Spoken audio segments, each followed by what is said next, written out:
Hello, everyone. My name's Bruce Lane. I'm the Executive Director from GTI Energy, and welcome to the web broadcast, our second web broadcast, which is to support our latest ASX release regarding our low Herma drilling results. Please take a minute to consider the disclaimer. There are likely to be some forward-looking statements in the next few minutes, and please be clear that I'm not providing you with investment advice. So the Low Herma project is the most advanced of our three project areas in Wyoming.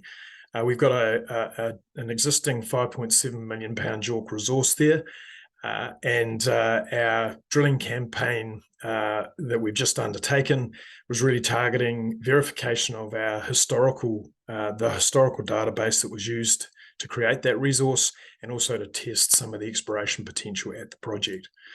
So recapping on the resource, 5.71 million pounds at 630 ppm, and we know that that is a production grade in the district. And we have an exploration target there, the top end of which is an additional 10.26 million pounds. So we're located in the middle. Low Herma project is located in the middle of the Powder River Basin, about 10 miles away from Cameco Smith Ranch Highland, which is the largest permitted ISR uranium production facility in the United States. So the program was a mud rotary drilling campaign. 26 holes were targeted, and we achieved that on time and on budget. We generated about 14,000 feet, just over 4,000 meters of information. And the good news is that we were able to successfully verify the large historical database that was used to generate the resource. And we got the opportunity to test some of the exploration potential along trend in the Wasatch, and also within the lower Wasatch and the upper Fort Union, which are deeper and below most of the historical drilling. So the potential we were able to confirm was along these trend lines, but also at depth in a number of regions. The other thing of regions of the deposit. The other thing to note is that this area here with the grey hatch is where we've staked an additional 28 claims. Those claims are interesting because they have mineralization in this deeper Fort Union area from 21 historical drill holes that we have for those projects. So those 28 new claims are not included in our exploration target or in our mineral resource.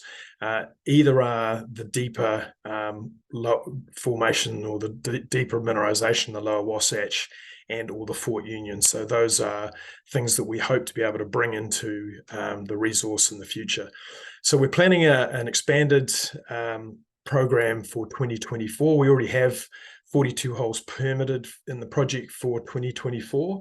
But what we'll look to do is augment that program and just try and make sure that the targeting of that gives us a really good chance of expanding the resource and upgrading portions of the resource to indicated. And we'll also focus on collection of hydrogeologic data and core material. And that will hopefully allow us to move toward a preliminary economic assessment at some stage in the near future.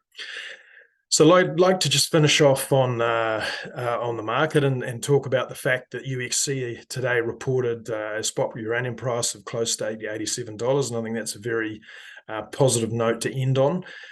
In addition, the US House has approved a bill and sent it to Senate for sign-off and ultimately transmission to the president's desk to ban the purchasing of Russian uranium.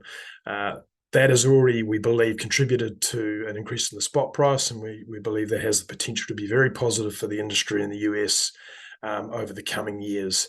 And it's very supportive to our strategy of developing producing assets in Wyoming. So look, thank you very much for your support, particularly the shareholders that are watching over the last year or two. We know that the share price has not made some of you very happy over the last year. We believe we've added very significant value to the company during the course of 2023, and we believe that there's a potential for that to show up in the price during 2024. So Merry Christmas, and thank you for taking the time to watch this webcast, and I'll speak to you again in the new year.